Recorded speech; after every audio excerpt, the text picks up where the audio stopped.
ден седа и по-скоро имам толкова много енергия, че имам нужда от движение, но това е друга тема. За вечните, да, ако има интерес, може и още да ги коментираме, но те имат ръст не само в метаболитния синдром. За съжаление, в най-тежката патология, автоимунните заболявания. Аз приемам малко хора за дни, около 6 човека, защото на един човек се отделя около час и половина и така. Но поне един-двама обикновено жени са с тироидит на Хашимото. Автоимунно заболяване се смята. Млечните продукти имат възможно място в това. Нещо и не само в всички автоимунни заболявания. На първо място това е детския диабет, т.е. диабет първи тип, той се смята автоимунен. Антитела, които унищожават бета-клетките на панкреаса. И след това няма инсулин, той не е лечен. Когато се стигне до тази атрофия на тези клетки. По статистика, знае се, деца, които ползват много мляко, особено прясно мляко, развиват диабет първи тип. Тоест млякото е ползвано, да, от векове, не чак толкова от древност, но е ползвано винаги с мярка. Българската мярка е 200 дни годината без мляко. Ако това е някакъв критерий от нашата българска традиция. И не само българска, разбира се. Искам да кажа обаче и обратното нещо. Защото може би човек би си извадил този извод, че ако яде само веганска храна или е строг вегетарианец, той ще бъде в идеално здраве. Парадоксът е, че идват много вегетарианци и вегани в много лошо здраве. Тоест и доктор Фърман казва, вегетарианството и веганството не е гаранция за добро здраве. По-скоро може и да е обратното, защото много хора в това старание пренебрегват други неща и развиват съответно дефицити. Което също в практиката аз съм го наблюдавал. Някои неща са само от животинския свят и това може да го развием повече, ако е интересно, примерно B12. Примерно веганство, вегански стил без добавки на B12, което мисля, че не е най-доброто, не е най-идеалният модел на здраве да живеем с хапчета и добавки, но веганство без B12 на добавка е провал върховен и редица примери от опита имам, които са ми като опит, само охото бих казал, за да твърда това. Доведен хора до трагично състояние, до парализи, до едно бебе щеше да умре на веганско семейство и така нататък. Има неща от практиката, но да, наистина, нека да имаме една голяма част в растителния свят. Една база да си зеленчуците, да ползваме сурови ядки, да ползваме много болни варива. Болните варива обаче винаги, както думата показва, трябва да са сварени. Да са сварени, защото те имат много трипсини инхибитори и не могат да се ползват в сурови. Много сурови ядки, както казах. И малко количество животински продукти. Едно нещо, което ми е, така би казал, като допълнение в книгата, ще го кажа, ако е интересно, ще го развием и него, че огромна разликата животинските продукти в какъв кулинарен вид се предлага.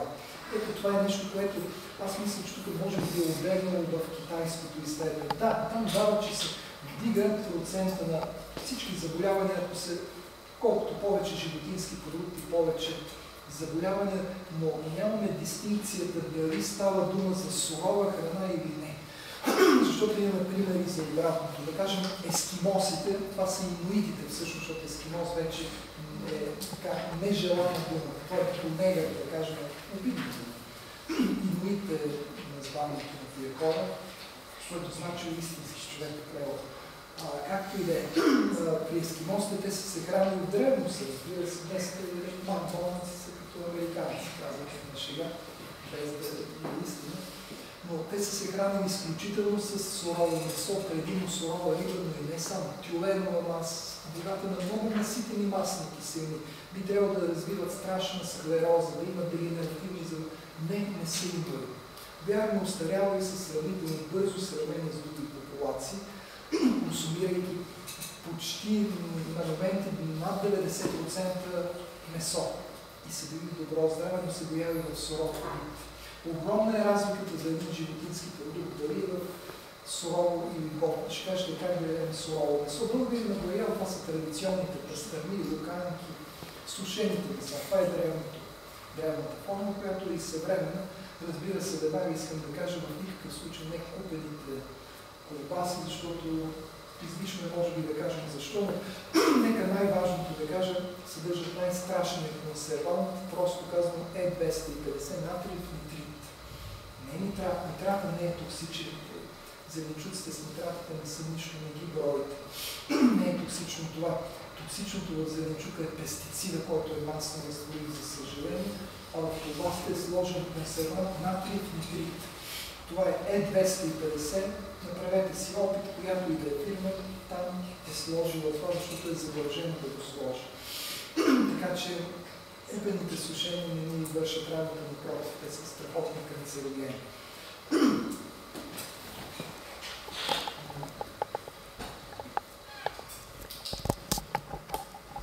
Другото, което обръща внимание книгата е, че това, което е масово в популацията, метаболитният синдром, да кажем, напълняването. И то особено тук в талията, който е най-важно. Диабета, втори тип или преддиабета, нарушение в глюкоза, интолеранс. Дислипидемиите, в които много пъти има нисък добър холестерол, което също е много важно. Високото кръвно. Всичко това е масово в популацията. Всъщност и сред българското население много хора не знаят, че имат метаболитен синдром. Нещо повече ще кажа. Един английски автор въведе този термин слаби отвън, дебели отвътре. Тоест, хората с оптимално видимо тегло не е гаранция, че нямат метаболитен синдром. Напротив, много пъти техните вътрешни органи се затлъстяват и това е по-лошия вариант на метаболитния синдром. Видимо стоят добре, а отвътре има затлъстяване на вътрешните органи. И тогава то проличава при рутинните кръвни изследвания. Така че всеки от нас би трябвало да подсеща, ако това не се прави от личния лекар, да проследи един липиден статус, освен че кръвната захар и така. Но липидният статус е много важен. Тоест, холестерола, общия добър, лош, както палеически се нарича, и триглицерини, хубаво да ги следим и те да бъдат перфектни. Много пъти, примерно, има нисък добър холестерол, пак не е добре, защото той е изходен метаболит за синтеза на хормони, на клетъчни натурални витамин D и много други важни метаболити за тялото. Но това, което искам да подчертая, което книгата изтъква, е, че това, което е масово, всъщност се явява много лесно лечимо, а най-добре да бъде профилактирано. Тоест, това е много лесно. Това, което е масово като патология, което отнема човешки ресурс, което ускъпява живота ни, защото това гълта много лекарства. Въобще цялата индустрия медицинска е насочена да подпира симптомите на тези заболявания. Дори и рака, за който става дума, всеки би казал, да, най-добра е профилактиката и всеки в днешно време би казал, да, най-базовата насока в профилактиката е много сурова растителна храна. Там всички автори са синхронни, те са единодушни в това отношение. Така че, хубавото в тая книга, че може да научите, че нещо, което е масово, което унищожава хиляди и милиони човешки животи, много лесно, по много прост, а може би не на последно място и много евтин начин, може да стане излишно. Целият този театър на абсурда, който играем в нашето ежедневие с тези заболявания и с производството на толкова и толкова лекарства, които всъщност не лекуват причината, те нямат и претенцията да я лекуват, между другото, които потискат симптоми и правят от острата болест просто хронична. Т.е. те задълбочават заболяването. Примерно, дори един антибиотик, той на строгото място обаче, не е изписано повсеместно, потиска острото състояние и тогава напредва дегенеративните заболявания. Дълга е темата, но заболяванията също са нещо много логично, както и логично здраве. Храната е базовия фактор. Давате нещо на тялото, то от храна става тяло. И логично е, че каквато е тази храна като качество, такова ще е качеството на нашето тяло, защото то е изградено от храна. Няма друг лост, който може да поместим и да доведе до толкова мощен ефект, както храната. Каквото и да направим. Може да ходим на главата си, да, не е лошо и да правим упражнение, но първостепенното е храната. Този фактор, ако липсва, всичко друго е излишно. Каквото и да направим палиатив. То е нещо много повърхностно и ще е с много илюзорен временен резултат. За съжаление, това правят и лекарствата, правят и те, защото потискат симптоми, а болестта напредва. С две думи ще кажа, че болестта също е нещо много логично. Базата си много просто нещо. Когато ако приемаме junk foods и някаква доза на естествена храна, тялото ще реагира спрямо това, като спрямо чуждо тяло. Тези храни дават много отпадъчни вещества, особено преработените храни. Това, което е с две думи най-вредно, е преработената храна. Технологично преработената храна. Това е конвенционалното понятие. Това нещо само, ако изключите от живота си, както казва, той може да захвърлите тази храна. Това е проблема на съвременността. Това е проблема и на американците в този филм на Тъпка е много добре показва. Те правят страхотни усилия. Тези хора в филма са дадени за да отсламат и да нормализират функциите си, но няма изход, ако не включат естествена храна. Те правят диети на пак преработени храни, ниско мазнини, ниско с ниска захар. Какви ли не комбинации на основните нутриенти, но пакетирани, изкуствени храни и трагедията е огромна, защото не свалят нито грам, а и заболяванията напредно. Заболяването в този смисъл е просто нещо, защото ако ядем неестествена храна, логично е тялото да реагира спрямо чуждо тяло и да се опитва да го изхвърля. Ами ще се опитва да го изхвърля по някакъв начин, откъдето може през съответните евакуаторни отвори. Дебело черво, стомашни, имаме киселинични, имаме гастрични, имаме колит. Това са отходни системи. Ще ни хващат в кавички грипове, настинки. Ще вдигаме температура, които са опити на системата да изведе нещо навън, да изведе свойства навън. Бактериите и микробите са една илюзия, те имат място, но те са епифеномен. Те са феномен на сложен. Там, където има буклуци, имате микроби. Може да пръскате против хлебарки, но ако пак разхвърляте буклук, хлебарките идват в къщата. Същото и в тялото. Може да пиете антибиотици, след един месец положението е същото, защото не е почистена къщичка. Докато не изхвърляме площето за буклук, организма аварийно ще се опитва да излиза, както често казвам на шега, баби вика, то ще излезе през носа и то наистина излиза като настинки, хрен и така нататък. Здравето дори в основата си може да бъде казано с много прости, наивни. Едно дете би го разбрало на 5 години, ако така с метафори било обяснено. Така че болестта има логика в себе си. Ако това ние потискаме тези симптоми с лекарства, организма не може да изведе този отпадъчен материал, той се трупа и къде отива? Изчезва и магически едно химическо вещество. Би се натрупало, би се втвърдило, все едно хвърляме в морето петрол, други неща и виждаме, че цялото то е вкаменено в един момент от мазут. Тогава излекува и това море цялото омазано в лепкави твърди материи. Същото и тялото.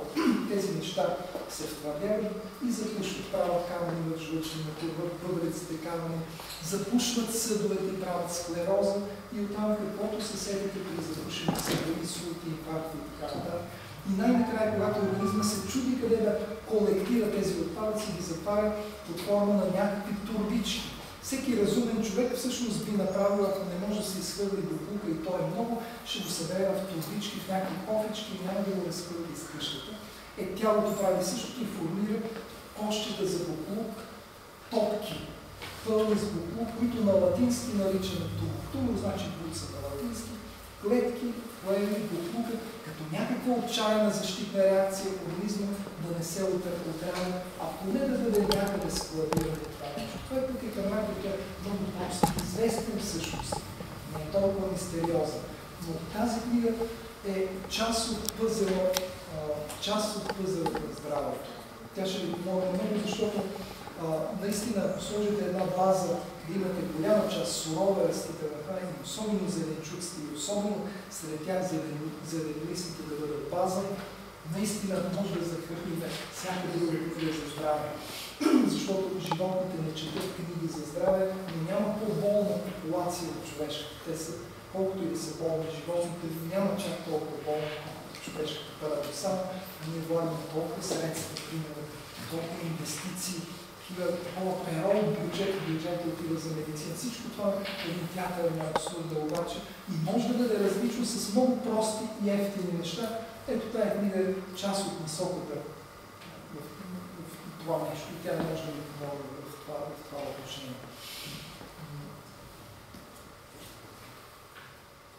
Накрая той дава, так ще кажа, дава една, след тези 6 седмици, дава една пирамида, защото е известно, че те са и правителствени програми, повече от вас сигурно знаят, че правителства структурират хранителни пирамиди.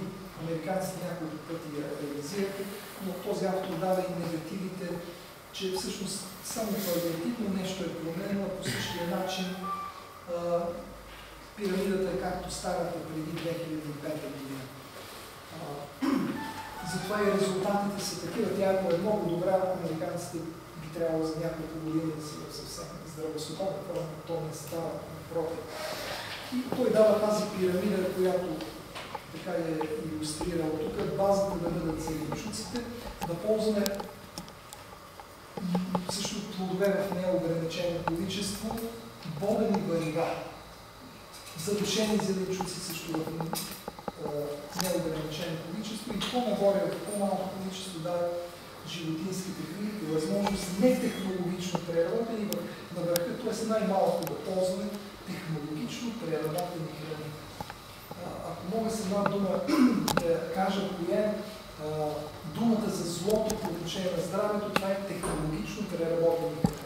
И вие много лесно може да направите извод. Колкото е по-обработена храната технологично, толкова по-малко е за вас. И толкова повече болест и по-малко здраве ще ви носи. Ако искате да го направим и като разговор, смисъл, зависи от това, което е интересно за вас. Аз бих обобщил така, че това е наистина нещо по-различно от това, което има на пазара. Тази книга е различна, именно защото дава нещо, което е система, което може да се практикува система. Не са отделни късчета здраве. Здравето може да бъде успешно само като система, никога не като отделни съвети. Вие може да си купите томове с рецепти за това, за това. Това е същия порок в медицината, както е лекарствената медицина, лекуване на парче. Природната медицина също може да е еклектична и безсмислена, ако просто пиете нещо за глава, нещо за крака, добавка за това и това. Книгата е още по-интересна и стана, когато той дава много интересни доказателства за това, че е излишно да пиете и добавки. Те не действат по този начин. Ако има нужда, те са за кратко време, за даден период от време, по индикации, но те не решават въпроса генерално, те са палиативни. Ревизира това нещо, което дистрибуторите на добавки изтъкват като една лъжа, защото има изследвания и опровергания. Всеки дистрибутор на добавки ще каже, съвременността е друга, това не са старите храни, почвите са изтощени, те нямат минерали, затова нашите плодове зеленчуци са бедни на минерали. Абсолютно лъжа. Той го показва, хубаво, че го показва с доказателства. С изследването на американски почви, които са много химизирани от няколко столетия вече. Химизацията е много по-напред. А нашите почви по изследване над 95% даже са за екопродукция, т.е. няма никакво изтощаване на почва. Логиката е много проста. Ако са толкова изтощени почвите, първо растенията, които са първия етаж на хранителната верига, ще изберат, защото нямат храна. Щом те се развиват общо взето добре, не е някакъв чудовищен екологичен катастрофа и да няма никакви растения по земя. Значи, почвите са стимулатори на простите растения. Да, и това, но почвата не е толкова изтощена. И все пак, да кажа, дори стимулира, разбира се, че най-добре биопродукция, това ще го кажа аз, най-вече за това. Но от опит да кажа, дори с конвенционалните плодове и зеленчуци, пак лечебният ефект е наличен. Това категорично от опит твърда, химизирани са и въпреки това толкова е силно това нещо да сложим важните неща на първо място, зеленчуците да са изведени напред, а не технологично преработени в храни. Защото ако ползвате други храни, вие не избягвате на това, като стимулира това нещо. Примерно животните ядат фураж, който също е натурален и те кумулират, т.е. във върха на хранителната верига токсините са още повече. Т.е. ако не ядете зеленчуци, за да не се тровите, вие ще се отровите много повече, ядейки сина, да кажем, където вече много повече кумулират всички тези неща, които са ползвани като пестициди, въобще като химия при растенията. Но тук да кажа, да, не е чак толкова трагично положение. Добавките до сега не съм видял някакъв чудотворен ефект от която и да е добавка. Давам неща като добавки само по индикации за даден период. Време, когато се налага, което има някакви дефицити, които трябва по-бързо да се наваксат, да кажем, но никога не е дългосрочна кауза. Храната е лекарство, защото тези вещества, въобще веществата действат синергично, не действат по-отделно. Един цин да го пиете е безсмислен, но ако пиете цин, губите мед. Става един абсурд. Така, това е все едно да кажем океанолога, представете си лекаря, както метафора, океанолога да учи рибите да плуват, защото морето нещо е замърсено и боледува и почне да учим рибите да плуват по-наляво, по-надясно. Не е логиката на природата, не е логика на лекаря, не е работа на лекаря да потиска, примерно да измисли, да потиска бета-рецептори на нервна система, да го изпише бета-блокер. Нещо, което повсеместно се изписва. И на млади хора за хипертония или за тахикардия. Това са едни от най-масовите лекарства. Няма нужда да бъде, не може работа на лекар, да блокира. Ами дете ще каже, щом пиеш бета-блокер, значи си блокиран. Не може да си здрав, като живота е блокиран в теб. Това е нонсенс. Може ли да питам тук, не знам по-каква на темата, като добавки лекарства, говорим хомеопатични, за нещо тук му това не вредят да кажа. Така мисля, Ами, да благодарим на... и да дадем вече думата за въпроси, да?